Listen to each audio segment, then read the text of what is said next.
میرے والد ایک اسکول کے ہیڈ ماسٹر تھے اور انہوں نے اپنی پوری زندگی ایمانداری اور سچائی کے ساتھ گزاری۔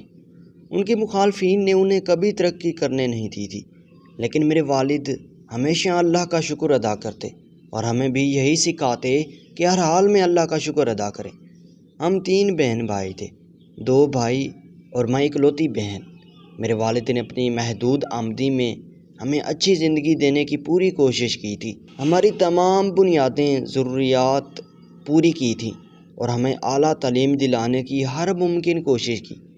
میرے والد کی ایمانداری اور محبت نے ہمیں بچپن سے ہی زندگی کے حقیقتوں سے آشنا کر دیا تھا۔ وہ ہمیشہ ہمیں بتاتے کہ دنیا میں ایمانداری سب سے بڑی دولت ہے اور حلال روزی کمانا اللہ کے نزدیک سب سے افضل عمل ہے۔ ان کی باتیں ہمیشہ یاد رہتی اور ہم اپنی زندگی میں ان کی تعلیمات پر عمل کرنے کی کوشش کرتے۔ میری والدہ ایک سادہ اور پاک دامن خاتون تھی۔ انہوں نے ہماری پرورش میں کوئی کمی نہیں چھوڑی تھی۔ وہ ہمیشہ ہمیں دعائیں کرتی رہتی تھی اور ہر مشکل وقت میں ہمیں حوصلہ دیتی۔ میں ان کے ساتھ زیادہ وقت گزارتی اور ان سے زندگی کے مختلف پہلوؤں کے بارے میں سیکھتی۔ والدہ نے مجھے سکھایا تھا کہ ہر حال میں صبر اور شکر کرنا چاہیے اور ہمیشہ اللہ پر بھروسہ رکھنا چاہیے۔ ایک دن ہماری زندگی میں بڑی تبدیلی آئی جب میری والدہ اچانک بیمار ہو کر ہم سے جدا ہو گئیں۔ اس وقت میری عمر 14 سال تھی اور میرے دونوں بھائی مجھ سے چھوٹے تھے۔ والدہ کو جب ہسپتال لے کر گیا تو پتہ چلا کہ انہیں آنتوں کا کینسر ہے جو آخری سٹیج پر پہنچ چکا تھا۔ والد نے ہر ممکن کوشش کی کہ والدہ ٹھیک ہو جائیں، لیکن اللہ کو کچھ اور ہی منظور تھا اور والدہ ہمیں چھوڑ کر چلی گئی۔ ان کے جانے کے بعد ہمارا گھر ویران ہو گیا۔ والدہ کی بیماری کے دوران والد نے اپنی نوکری سے وقت سے پہلے ریٹائرمنٹ لے لی تھی اور اپنے سارے پیسے والدہ کے علاج پر خرچ کر دیے۔ ہمیں ان کی محبت اور قربانی کا احساس ہوتا تھا اور ہم نے بھی ہر ممکن کوشش کی تھی کہ والدہ کو خوش رکھیں، لیکن اللہ کا فیصلہ تو اٹل تھا اور والدہ ہمیں چھوڑ کر چلی گئیں۔ ان کے جانے کے بعد ہمارے گھر کی رونق ختم ہو گئی اور ہم سب کو ان کی کمی شدت سے محسوس ہونے لگی۔ پڑوسن آنٹی نے مجھے سمجھایا کہ بیٹیاں ماؤں کی طرح ہوتی ہیں اور ماؤں کے جانے کے بعد انہیں ماں بننا پڑتا ہے۔ میں نے اپنے آنسو پوچھنے پر اپنے بھائی اور والد کی ذمہ داری سنبھالی۔ والد کی مدد سے میں نے اپنی تعلیم مکمل کی اور پھر بھائیوں کی پرورش پر دھیان دیا۔ وقت کے ساتھ ساتھ ہمارا خاندان ایک اور غم میں ڈوبا جب میرے والد بھی ہمیں چھوڑ کر چلے گئے تھے۔ والدہ کے بعد والد کا جانا ہمارے لیے ایک اور صدمہ تھا۔ والد کی موت کے بعد مجھے اپنے بھائیوں کی ذمہ داری سنبھالنا پڑی تھی۔ میں نے گریجویشن مکمل کیا اور یونیورسٹی میں نوکری حاصل کر لی۔ میرے دونوں بھائیوں نے بھی اپنی تعلیم مکمل کی اور اچھی نوکریاں حاصل کیں۔ وقت گزرنے کے ساتھ میرے بھائیوں نے اپنی زندگیاں بنائیں اور شادیاں کیں۔ ان کی بیویوں نے مجھے گھر سے نکلنے پر مجبور کر دیا۔ میرے کولیگ رضوان نے میری بہت مدد کی تھی اور ہم نے شادی کر لی تھی، لیکن رضوان کا غصہ اور شک ہمیں الگ کر دیا تھا۔ اس نے مجھے طلاق دے دی تھی۔ اس مشکل وقت میں رضوان کا بھانجا قیوم میری مدد کو آیا تھا۔ حلالہ کے بعد ہم نے دوبارہ شادی کر لی اور خوشحال زندگی گزارنے لگے۔ 1 سال بعد ہماری بیٹی پیدا ہوئی اور ہماری زندگی مکمل ہو گئی تھی۔ میرے والد کی ایمانداری اور محبت نے ہمیں بچپن سے ہی زندگی کی حقیقیوں سے آشنا کر دیا۔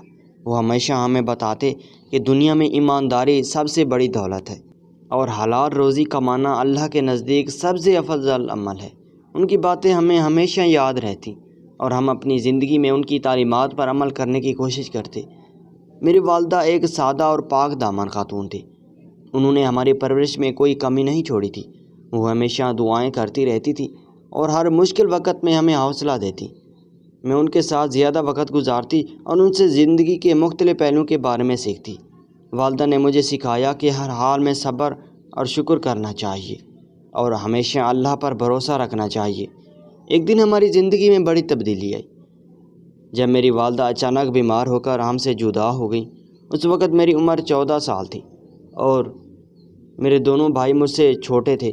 والدہ کو جب ہسپتال لے جایا گیا تو پتہ چلا کہ انہیں آنتوں کا کینسر ہے جو آخری سٹیج پر پہنچ چکا تھا۔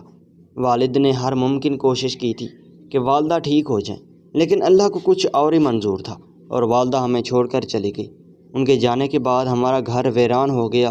والدہ کی بیماری کے دوران والد نے اپنی نوکری سے وقت سے پہلے ریٹائرمنٹ لے لی اور اپنے سارے پیسے والدہ کے علاج پر خرچ کر دیے۔ ہمیں ان کی محبت اور قربانی کا احساس ہوتا تھا اور ہم نے بھی ہر ممکن کوشش کی تھی کہ والدہ کو خوش رکھیں، لیکن اللہ کا فیصلہ تو اٹل تھا اور والدہ ہمیں چھوڑ کر چلی گئی۔ ماں کے جانے کے بعد ہمارے گھر کی حالت مزید خراب ہو گئی تھی۔ والد جو پہلے ہمارے لیے پیار اور محبت کا ذریعہ تھے، اب ان کا رویہ بالکل بدل گیا تھا۔ ماں کی وفات کے بعد والد کا غم ان پر غالب آ گیا اور وہ شدید ڈپریشن کا شکار ہو گئے تھے۔ اس کی وجہ سے انہوں نے ہم پر غصہ اور سختی شروع کر دی تھی۔ ہمیں وہ دن یاد ہے جب والد نے پہلی بار مجھ پر ہاتھ اٹھایا۔ یہ ایک چھوٹی سی بات پر ہوا تھا۔ شاید میں نے کسی چیز کو صحیح جگہ پر نہیں رکھا تھا۔ اس دن کے بعد والد کا غصہ بڑھتا گیا اور ہر چھوٹی موٹی بات پر ہمیں سخت سزا دیتے۔ میرے بھائیوں کو بھی ان کے غصے کا سامنا کرنا پڑا تھا۔ ہم سب نے بہت سی راتیں خوف کے عالم میں گزاری تھی، ہر وقت اس فکر میں رہتے کہ کہیں کوئی غلطی نہ ہو جائے۔ والد نے ہماری تعلیم میں بھی رکاوٹیں ڈالنے شروع کر دی۔ وہ ہمیں سکول جانے سے روکنے لگے تھے اور ہمارے تعلیمی اخراجات میں کمی کر دی تھی۔ ہمیں اپنی کتابوں اور سکول کے دوسرے سامان کی کمی کا سامنا کرنا پڑا تھا۔ میں نے اپنی تعلیم کو جاری رکھنے کے لیے اپنی جیب خرچ سے کچھ رقم بچائی تھی اور اپنے چھوٹے بھائیوں کو بھی یہی سکھایا تھا۔ ایک دن والد کا غصہ اس حد تک بڑھ گیا کہ انہوں نے ہمیں گھر سے نکالنے کی دھمکی دے دی تھی۔ میں نے ہمت نہیں ہاری اور اپنے بھائیوں کو سنبھالنے کی کوشش کی۔ ہم نے مل کر ایک پلان بنایا اور اپنے دوستوں اور رشتہ داروں کی مدد سے ایک چھوٹا سا کرائے کا مکان لیا۔ وہاں ہم نے نئی زندگی کا آغاز کیا۔ والد کے ظلم کے باوجود میں نے اپنے بھائیوں کو حوصلہ دیا اور انہیں تعلیم جاری رکھنے کی ترغیب دی تھی۔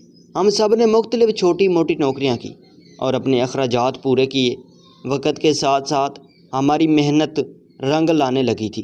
میرے دونوں بھائیوں نے اعلیٰ تعلیم حاصل کی اور اچھی نوکریاں حاصل کی۔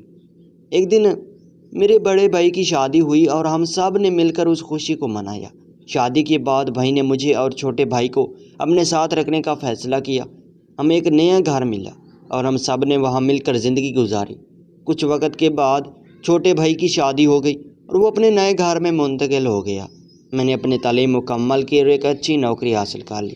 وقت کے ساتھ ساتھ والد کی حالت مزید خراب ہو گئی اور وہ بیمار ہو گئے۔ ہمیں ان کی حالت کا علم ہوا تو ہم نے انہیں اپنے پاس بلایا اور ان کی دیکھ بھال کی۔ والد نے اپنے ظلم پر ندامت کا اظہار کیا اور ہم سے معافی مانگی۔ ہم نے انہیں معاف کر دیا اور ان کے آخری دنوں میں ان کا خیال رکھا۔ ناظرین، یہ تھی ہماری آج کی ویڈیو۔ اس طرح کی ویڈیوز دیکھنے کے لیے ہمارے چینل کو سبسکرائب کر لیں۔ شکریہ۔